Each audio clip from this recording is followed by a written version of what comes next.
কতটা কষ্ট পেলে চোখের জল মানুষ ফেলে।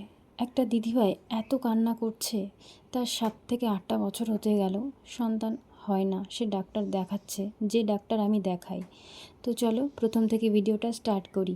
তো আমি সুস্মিতা, তো আমার একটা নতুন ব্লগে তোমাদেরকে অনেক অনেক স্বাগত। সকালবেলা ঘুম থেকে উঠেছি, ওই আজকে একটু দেরি হয়ে গেছিলো, অনেকটাই দেরি। রাত্রেবেলা না ঘুমটা ঠিক হয়নি, রাত্রেবেলা কারেন্ট চলে গেছিলো, তাই আর কি উঠতে অনেকটাই দেরি হয়ে গেছে। যাই হোক, ঘরটা গুছিয়ে টুছিয়ে নিয়েছি। আজ কয়দিন ধরে তো বৃষ্টি হচ্ছে, সকালবেলা উঠেই কিন্তু শাশুড়ি মা সব জামা কাপড় নেড়ে দিয়েছে। আর এদিকে আমি বাসি ঘরটা, বারান্দাটা ঝাড় দিয়ে নিয়েছি। তো চলো তোমাদের সঙ্গে একটু বলি। আমি এই কিছুদিন আগে, 2-3 দিন আগেই গেছিলাম ডাক্তারের কাছে কিছু ওষুধ আনতে। সেখানে একটা দিদিভাই কি কান্না করছে, মানে চোখের জল এত ফেলছে। আমি বলছি কান্না করো না তুমি।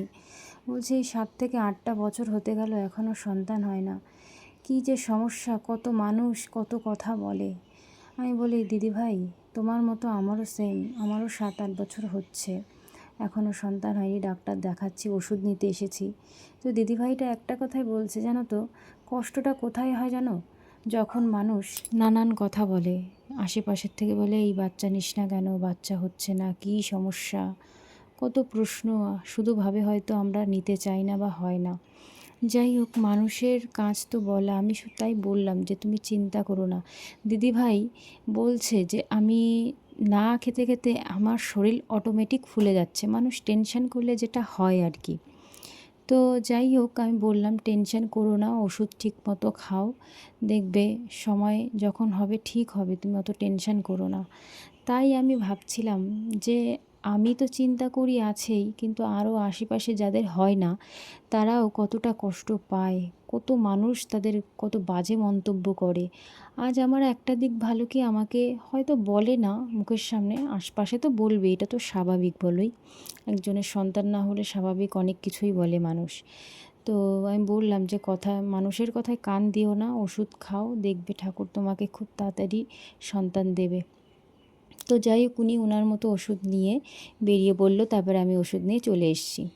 কি বলবো বলো, এখানে বলার কিছুই নেই, আমরাই জানি আমাদের কষ্টটা কী। তো যাই হোক, এদিকে আজকে আমি রান্না করেছিলাম পেঁপে দিয়ে, আলু দিয়ে মাছের ঝোল, মানে তেলাপিয়া মাছ। কি রান্না করব ভাবছিলাম, তো তখন মা বলল যে পেঁপে দিয়ে রান্না করো, ভালো লাগবে। তো ওই গাছের থেকে কিন্তু পেঁপেটা পারলাম, পেরে কিন্তু আমার শাশুড়ি মা কেটে দিল, আর আমি এদিকে মাছটা কেটে এখন ভাজা বসাবো। মাছটা না খুব ভালো ছিল, তেলাপিয়া মাছটা আমার খেতে খুব ভালো লাগে আগাগোড়াই। যখনই আমি জানো তো বাবার বাড়ি যেতাম, তখনই আমার বাবা কিন্তু এই মাছ নিয়ে আসতো, খুবই ভালোবাসি। তো যাই হোক, এদিকে কিন্তু মাছটা ভেজে নিচ্ছি, আর মা কিন্তু এদিকে পেঁপেটা আর আলুটা আমাকে কেটে দিচ্ছে। পেঁপেটা জানো তো গাছের পেঁপে তো এতটাই ভালো, মানে কি বলবো, এত সুন্দর গলে গেছে, দারুণ। তো যাই হোক, এক এক করে মাছগুলো ভেজে নেব। আর এদিকে আর তার সাথে কিন্তু রান্না করেছিলাম ওল সিদ্ধ। ওল সিদ্ধ খেতেও কিন্তু খুব ভালো লাগে জানো তো। সর্ষে বাটার কাঁচা লঙ্কা যদি বেটে তুমি ওলটা মাখিয়ে সর্ষের তেল সামান্য লবণ দিয়ে মাখিয়ে গরম ভাতের সাথে খাও, সেটা কিন্তু খেতে দারুণ লাগে। তো যাই হোক, এদিকে কিন্তু আমি মাছগুলো আমার ভাজা হয়ে গেছে, আর মা ওটা কেটে দিচ্ছে। কি বলো তো, পেঁপে দিয়ে আমি না খেতে চাই না কেন জানোই, এটা সঠিক যে একটা বাচ্চা কাচ্চা নিলে পেঁপে খেতে নেই, কিন্তু এখন আমার যেহেতু কিছু নেই, যার কারণে খাচ্ছি। যাই হোক, ডাক্তার বারণ করে দেয় পেঁপে না খেতে। তো যাই হোক, পেঁপে খেতে খুবই ভালোবাসি, তো কি মনে হলো আজকে পেঁপে দিয়েই রান্না করলাম। আর তরকারিটা কিন্তু সত্যি খুব ভালো হয়েছিল, একদম সিম্পলভাবে করেছিলাম, জিরে বাটা দিয়ে আর কাঁচা লঙ্কা চিড়ে। কেমন বলো তো, মাছটা কিন্তু আমি ভেজে নিয়েছি, ভাজার পরে এদিকে আবার ভাবলাম ওলটা রয়েছে, ওলটা একবারে মাখিয়ে ফেলবো। তো যাই হোক, ওই মাছের তেলে কিন্তু জিরে ভাজা কিছু তুলে রেখেছি ভেজে আর কি, আর শুকনো লঙ্কা আর দিয়েছিলাম হচ্ছে তেজপাতা দিয়ে কিন্তু আলু আর পেঁপেটা কিন্তু ভেজে নেব। সামান্য পরিমাণ ভেজে নিলে কিন্তু বেশ ভালো হয়। তো যাই হোক, এদিকে হাতে কিন্তু একটু বেটে নেব হচ্ছে জিরে বাটাটা হাতে। ভেবেছিলাম একটু আদা জিরে বেটে দেবো, কিন্তু ভাবলাম না, নর্মালি করি সেটাই খেতে ভালো লাগবে। তো যাই হোক, এদিকে কিন্তু লঙ্কা দিয়ে দিয়েছি, হলুদ লবণ দিয়ে কিন্তু আমি পেঁপে আর আলুটা সুন্দর করে ভেজে নিয়েছি। ভাজার পরে কিন্তু জল দিয়ে দেবো, জল দিয়ে জাল দেবো খানিকক্ষণ, তারপরে দিয়ে দেবো হচ্ছে মাছটা দিয়ে একটু জাল দিতে হবে, ব্যাস হয়ে গেল। নামানোর আগ থাকতে দিয়ে দিতে হবে জিরে বাটা, ব্যাস হয়ে গেল তরকারি। এইভাবে তরকারি খেলে কিন্তু বেশ ভালো লাগে, জানো তো, তেলও কম লাগে, আর তেল খাওয়াটা তো বেশি ভালো না। তো এদিকে দেখি মা দেখি বীজ, তেল, তারপরে এদিকে ডাল সব কিছু রোদে দিয়েছিল। কিছুদিন ধরে তো শুধু বৃষ্টি হয়, রোদ হয় না তেমন, তার জন্য সকালবেলা উঠেই কিন্তু এগুলো সব রোদে দেওয়া হয়েছে, তেলটা কিন্তু ভাঙিয়ে নেওয়া হয়েছে। তো আগের দিন দেখেছিলে সর্ষে কিন্তু রোদে দেওয়া হয়েছিল। আর এদিকে কিন্তু হাতে কিন্তু বেটে নিচ্ছি একটু সর্ষে আর কাঁচা লঙ্কা। বলেছিলাম না, এই ওল সিদ্ধতে কিন্তু সর্ষে আর কাঁচা লঙ্কা বেটে দিলে কিন্তু বেশি ভালো লাগে। দেখো এদিকে কিন্তু ওল আর সিদ্ধটা মাখিয়ে নিয়েছি, তারপরে কিন্তু তরকারিতে মাছ দিয়ে খানিকক্ষণ জাল দিয়ে কিন্তু জিরে বাটা দিয়ে নামিয়ে দেব।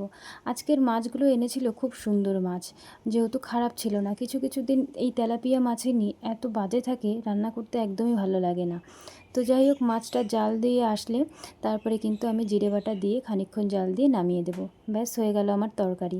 তো এদিকে রান্নাবান্না কমপ্লিট হয়ে গেছে, তারপরে এখন ভাত বাড়বো সবার জন্য। তো দেখো এখানে বসে কিন্তু আমরা খাওয়া দাওয়া করি বারান্দায় বসে। আর সত্যি কথা বলতে জানো, ওই দিদিভাইয়ের একটা কথাই আমার বেশি কষ্ট লাগছে, যে ওনাকে না অনেক মানুষ অতিরিক্ত কথা বলে, বাবার বাড়িতে গেলেও কথা শোনায়, শ্বশুর বাড়িতে থাকলেও কথা শোনায়। মানুষের কথা শুনতে শুনতে যেন জীবনটা শেষ হয়ে যায়। বলে এই যে একটা কী যন্ত্রণা, একমাত্র আমাদের মতো মেয়েরাই জানে, এই কষ্ট কিন্তু সহ্য করা যায় না। তো আমি বললাম যে তুমি এত টেনশন করো না, দেখো তুমি একেতেই ফুলে যাচ্ছ, তো ডাক্তারই নাকি বলেছে তুমি খাচ্ছ কম কিন্তু তুমি ফুলে যাচ্ছ, এটা কিন্তু ভালো লক্ষণ না। তুমি টেনশন কমাও, খাওয়া দাওয়া ঠিক মতো রাখো, ওষুধ খাও, দেখবে সব ঠিক হয়ে যাবে।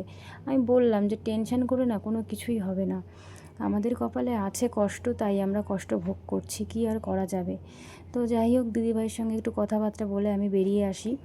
তো সত্যি বলতে এরকম ডাক্তারের কাছে গেলে কিন্তু অনেকের বিষয়টা জানা যায়, তারা কত কষ্টে থাকে। কেউ হয়তো কম কষ্ট পায়, কেউ তো বেশি, কেউর হয়তো তাড়াতাড়ি হয়ে যায় ডাক্তার দেখে, আর কেউর হয় না, তখন একটা আফসোস থেকে যায়। যাই হোক, তো এদিকে দেখো ভাত টাত বাড়া হয়ে গেছে, এখন খাওয়া দাওয়া করা হবে। ওল সিদ্ধ দিয়ে খেতে জানো তো খুব ভালো লাগে, আমার তো ভীষণ ভালো লাগে। আর আজকে দিয়েছিলাম ওল সিদ্ধতে একটু রসুন, রসুন দেওয়াতে স্বাদটা যেন আরও বেশি হয়ে যায়।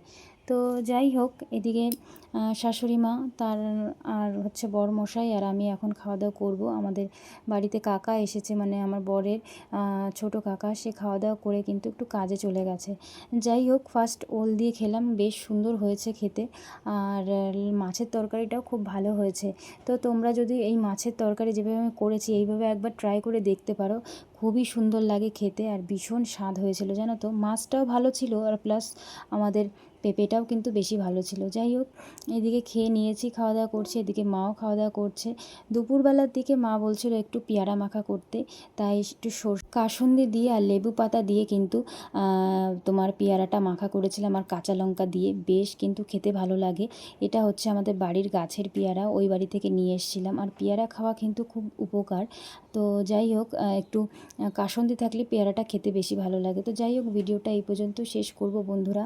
আর ভিডিওটা কেমন লাগলো অবশ্যই কিন্তু কমেন্টে জানিও। আর এদিকে খাওয়া দাওয়া করে চান টান করে নিয়েছি, একটু রেস্ট করব। তো যাই হোক, অনেক কিছুই বললাম তোমাদের সঙ্গে। তো ভিডিওটা এই পর্যন্ত শেষ করব, ভালো থেকো সবাই।